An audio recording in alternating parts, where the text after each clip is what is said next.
आपने देखा होगा कि जब भी कोई कंपटीशन होता है या रेस होती है तो अपने टीम वालों को लोग क्या करते हैं, इनकरेज करते हैं, प्रोत्साहन देते हैं। हाँ, आगे बढ़ो और आगे बढ़ो और अच्छी तरह से करो।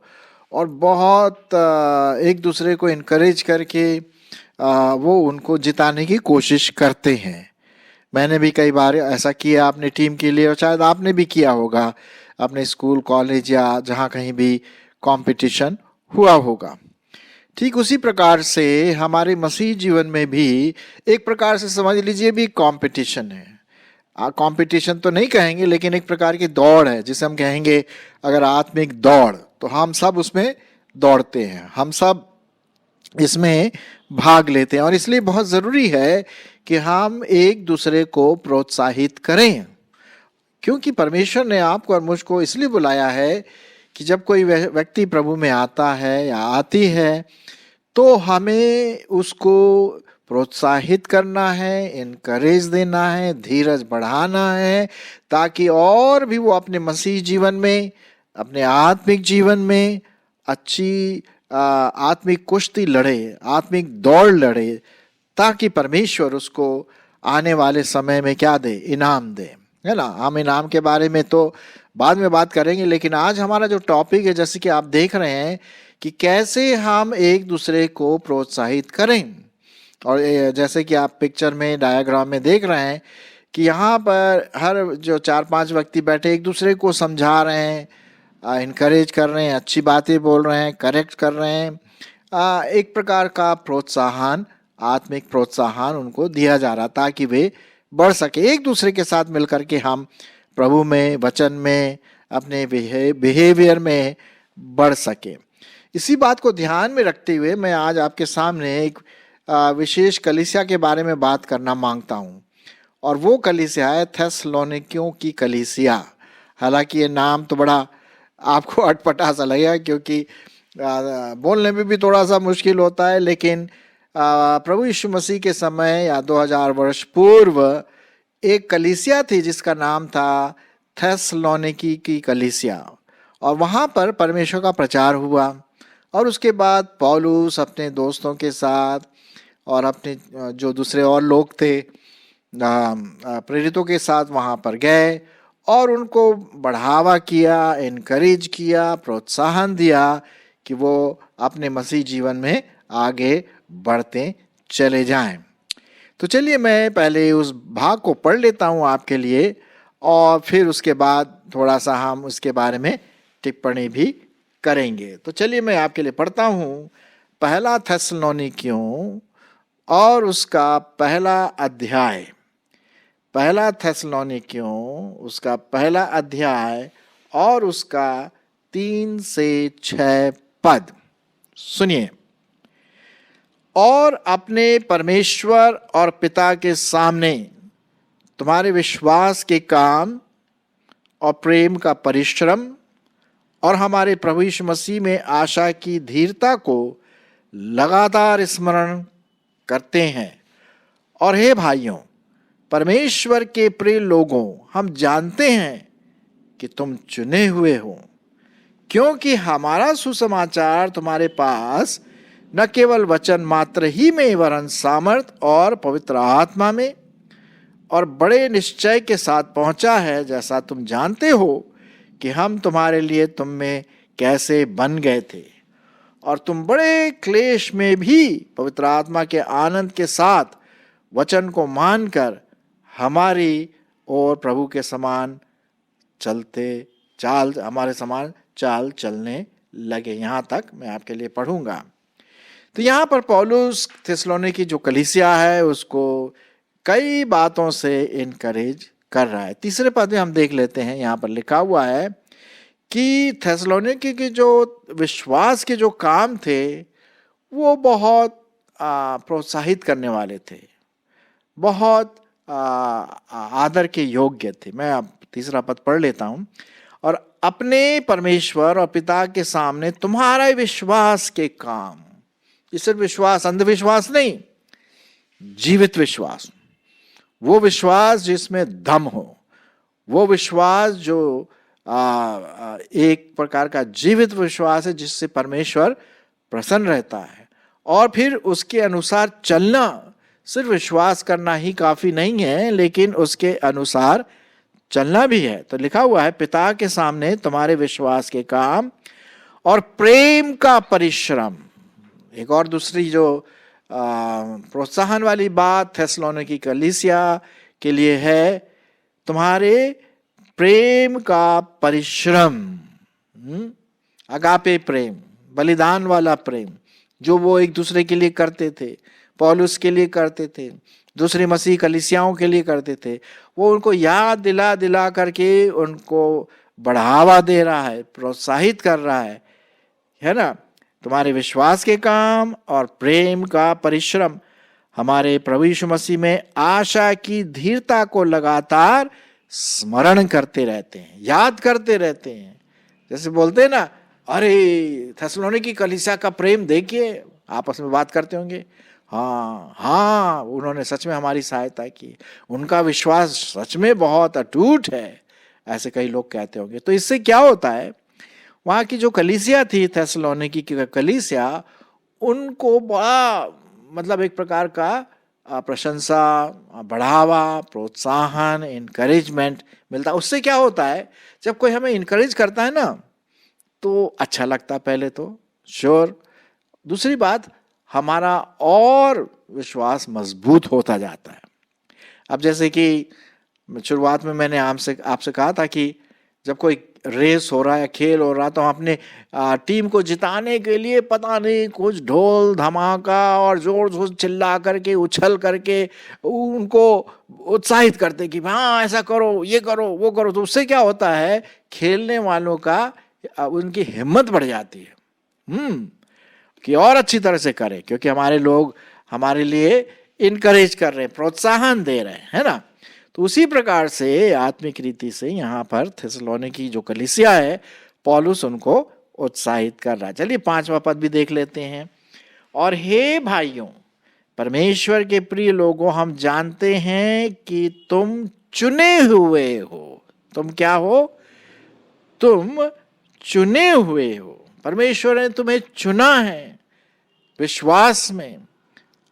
लिखा हुआ एक जगह में कि तुम जगत के आरंभ से पहले ही चुने गए थे। मैं जरा एक पद आपके लिए पढ़ लेता हूँ, इफिसियों उसका 1 अध्याय 4 पद।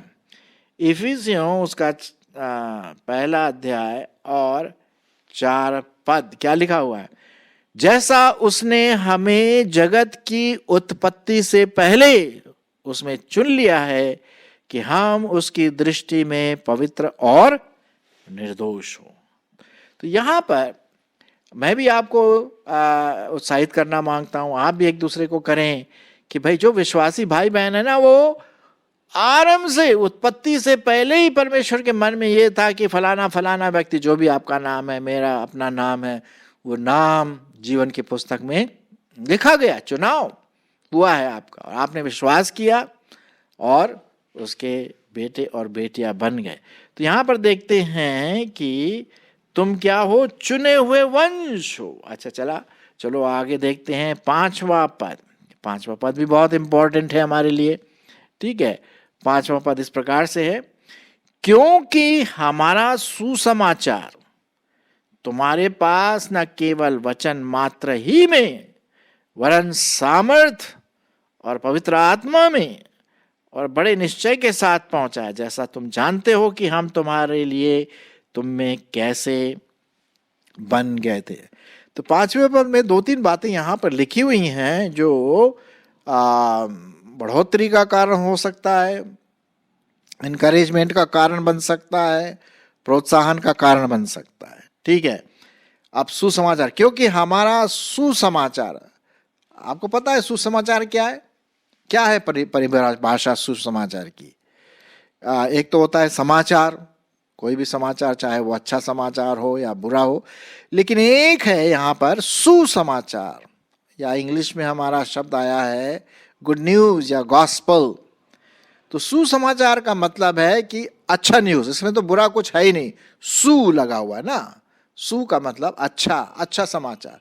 अच्छा, वो अच्छा समाचार क्या है कि भाई पहला कुरिन्थियों उसके 15वां अध्याय और उसका 3 से 5 के अनुसार यीशु मसीह हमारे पापों के लिए मारा गया, गाड़ा गया, तीसरे दिन मुर्दों में से जी उठा और वो आज जीवित है और स्वर्ग में चढ़ गया और एक दिन हमें लेने आने वाला। ये है सुसमाचार।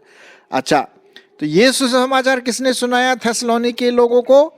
पौलुस और उसके दूसरे जो दोस्त चेले थे, दोस्त थे, प्रभु को प्यार करने वाले, वो सब मिल करके ये सुसमाचार सुनाया। अच्छा, ये सिर्फ वचन न केवल वचन के द्वारा ही आया, वचन तो है ही, उसमें कोई शक की बात नहीं, वरन सामर्थ। हाँ, सामर्थ का मतलब यहाँ है हमारा बिहेवियर, हमारा व्यवहार, पवित्र आत्मा की सामर्थ लिखा हुआ है, वरन सामर्थ और पवित्र आत्मा में। ये बहुत जरूरी है। जब भी हम किसी को सुसमाचार सुनाते हैं या वचन सुनाते हैं या बाइबल स्टडी करते हैं या प्रचार करते हैं वचन का, तो हमेशा पवित्र आत्मा के सामर्थ्य में हो। आपको शायद याद होगा जब प्रभु यीशु मसीह ऊपर उठा लिए गए थे तो उठाने से पहले क्या कहा था? तुम यहीं ठहरो और पवित्र आत्मा आएगा, तुम्हें सामर्थ देगा, तब तुम मेरे गवाह होगे यरूशलेम में, यहूदिया में, जूडिया में और सारे समस्त संसार में, है ना, सामरिया, सब जगह पे सुसमाचार, यहूदिया और सामरिया और यरूशलेम, सब जगह। तो जब भी हम सुसमाचार या वचन का प्रचार करते हैं, ये बहुत ज़रूरी है मेरे मित्रों कि हम परमेश्वर की सामर्थ में, अपनी बुद्धि से नहीं। हमें प्लान करना है भाई, क्या बोलना है, क्या नहीं बोलना है, कैसे बोलना है, वो तो हमें करना है, लेकिन ये सब ऐसे बोलना है जैसे कि हम पवित्र आत्मा की सामर्थ में उसको बोले। एक जगह पे परमेश्वर के वचन में लिखा हुआ है, जब तुम बोलो ना तो ऐसे बोलो कि परमेश्वर का आत्मा तुम में होकर के बोल रहा है। मेरी ऐसी आशा है कि जब मैं आपसे बातें करता हूं तो पवित्र आत्मा की सामर्थ, मेरे अपना कुछ नहीं है, ये सब जो मैं वचन को पवित्र आत्मा के सामर्थ के द्वारा ही आपको बता पाता हूं, नहीं तो मेरा बोलने का कोई मतलब ही नहीं है। और मेरी ऐसी आशा है कि आप वचन को सुनते हैं और कई लोग मुझे लिखते भी हैं कि अंकल जी, भैया जी, आपका वचन बहुत अच्छा लगा, दिल को लगा, इस तरह की बातें अच्छा लगता है। भाई, हम एक दूसरे को क्या करना है? प्रोत्साहित करना है, एक दूसरे को इनकरेज करना है। आपको भी अपने चर्च के लोगों को, अपने विश्वासी भाई बहनों को इनकरेज करना है। जैसे कि यहाँ पर लिखा हुआ है, हमें प्रोत्साहित करते रहना है एक दूसरे को, ठीक है। तो वचन जब आता है तो बड़े सामर्थ के साथ, पवित्र आत्मा के साथ आता है और बड़े निश्चय के साथ पहुंचा है कि जैसा तुम जानते हो कि हम तुम्हारे लिए तुम में कैसे बन गए। हम एक दूसरे के साथ जुड़ गए हैं, कहने का मतलब हम एक दूसरे के अंग हैं। अगर आपको तकलीफ पहुंचती है तो मुझे तकलीफ पहुंचती है। आप जानते हैं अच्छी तरह से कि कभी कभी क्या होता है, विश्वासियों को सताया जाता है और हमें सुनकर के अच्छा नहीं लगता, बड़ा बुरा लगता है, ऐसा लगता है कि मुझे सता रहे। अगर मेरे भाई बहनों को सता रहे हैं तो मुझे सता रहे हैं, क्योंकि हम सब प्रभु यीशु मसीह के लहू में बंधे हुए हैं। तो पौलुस ये बात यहाँ पर लिखता है कि भाई, हम इस तरह से आए जैसे हम तुम में से हैं, तुम्हारे लिए हैं, हम तुम में कैसे बन गए हैं, मिल गए हैं, मिलजुल गए हैं। प्रोत्साहन यही हमें करना है एक दूसरे के साथ, है ना। और वो आग की ज्वाला, आत्मिक, पवित्र आत्मा की आत्मिक आग की ज्वाला, जैसे कि आप इस डायग्राम में भी देख रहे हैं, दूसरों तक हमें फैलाना है। आइए हम 6वां पद भी देख लेते हैं। जैसा कि अभी हमने 3रा पद देखा, 4था पद देखा, 5वां, अब आखिरी वाला पद भी देख लेते हैं, 6वां पद। यहाँ इस प्रकार से लिखा हुआ है, और तुम बड़े क्लेश में पवित्र आत्मा के आनंद के साथ वचन को मानकर हमारी और प्रभु के समान चाल चलने लगे। कितना अच्छा प्रोत्साहन बढ़ाने वाली बात यहाँ पर, इनकरेजमेंट वाली बात यहाँ पर पौलुस थेसलोनिकी की कलीसिया को लिख रहा है। क्या लिखा? तुम बड़े क्लेश में। ऐसा लगता है कि उनके साथ भी क्लेश हुआ, आजकल विश्वासियों के साथ हो रहा है, उनके साथ भी हुआ। पता नहीं किस प्रकार का क्लेश होगा। लोग सताते होंगे जो विश्वासी नहीं है, अरेस्ट करते होंगे या मारपीट करते होंगे या जेल डालते होंगे, पता नहीं क्या। थेसलोनिकी जो कलीसिया थी वो क्लेश से गुजरी। तो पौलुस बोलता हम जानते हैं इसको, हम पहचानते हैं कि तुम कई प्रकार के क्लेशों सताव से गुजर रहे हो, और पवित्र आत्मा के आनंद के साथ वचन को मान करके, पवित्र आत्मा के आनंद जो पवित्र आत्मा में आपको और मुझको मिलता है, उस आनंद के साथ, ऐसा आनंद जो अनंत है, इटर्नल है, जिसका कभी कोई अंत नहीं है, पवित्र आत्मा के आनंद के साथ क्या लिखा हुआ है, वचन को मानकर। सिर्फ सुनना नहीं है, वो सिर्फ वचन को सुनते नहीं है कि हाँ बहुत अच्छा वचन दिया आपने और अपने काम में लगे, नहीं, उस वचन को मानना बहुत जरूरी है। एक जगह पे लिखा हुआ है परमेश्वर के वचन में, याकूब की पत्री में, कि सिर्फ वचन को सुनने वाले ना बनो। सुनना तो बहुत जरूरी है भाई, है ना। अभी आप क्या कर रहे हैं, सुन रहे हैं, मैं भी वचन को सुनता हूं, है ना। तो सुनना, वचन का, बाइबल को सुनना एक बात है, उस परमेश्वर के वचन पर चलना, आज्ञा मानना दूसरी बात है। और इसीलिए पहला सामुएल में लिखा हुआ है 16वें अध्याय में कि वचन मानना सब प्रकार के बलिदानों से भी उत्तम है। सबसे बड़ा बलिदान यह है कि परमेश्वर के वचन के अनुसार मैं और आप अपने आत्मिक जीवन में चलें। तो यहां पर लिखा हुआ है तुम बड़े क्लेश के साथ, पवित्र आत्मा के आनंद के साथ वचन को मानकर हमारी और प्रभु के समान क्या करते हो, चाल चलने लगते हो। ये बात यहां पर हम देखते हैं परमेश्वर के वचन में, है ना। जो प्रोत्साहन का वचन पौलुस देता है थेसलोनिकी कलीसिया को, वो आपके लिए और मेरे लिए भी है कि हम भी एक दूसरे के साथ जब भी चर्च में मिलते हैं या हमारे घर लोग आते हैं, विशेषकर विश्वासी लोग, या हम किसी के घर जाते हैं, तो हम एक प्रोत्साहन वाला, इनकरेजमेंट वाला, लोगों को आत्मिक उल्हाना और उत्साह में आगे बढ़ाने वाला वचन दे सके। मैं आपके लिए फिर से मैं पढ़ देता हूँ वो वचन जो मैंने शुरू में पढ़ा था, पहला थेसलोनिकियों उसका पहला अध्याय और उसका 3 से 6। और अपने परमेश्वर और पिता के सामने तुम्हारे विश्वास के काम और प्रेम का परिश्रम और हमारे प्रभु यीशु मसीह में आशा की धीरता को लगातार स्मरण करते हैं। और हे भाइयों, परमेश्वर के प्रिय लोगों, हम जानते हैं कि तुम चुने हुए हो, क्योंकि हमारा सुसमाचार तुम्हारे पास न केवल वचन मात्र ही में, वरन सामर्थ और पवित्र आत्मा और बड़े निश्चय के साथ पहुंचा है।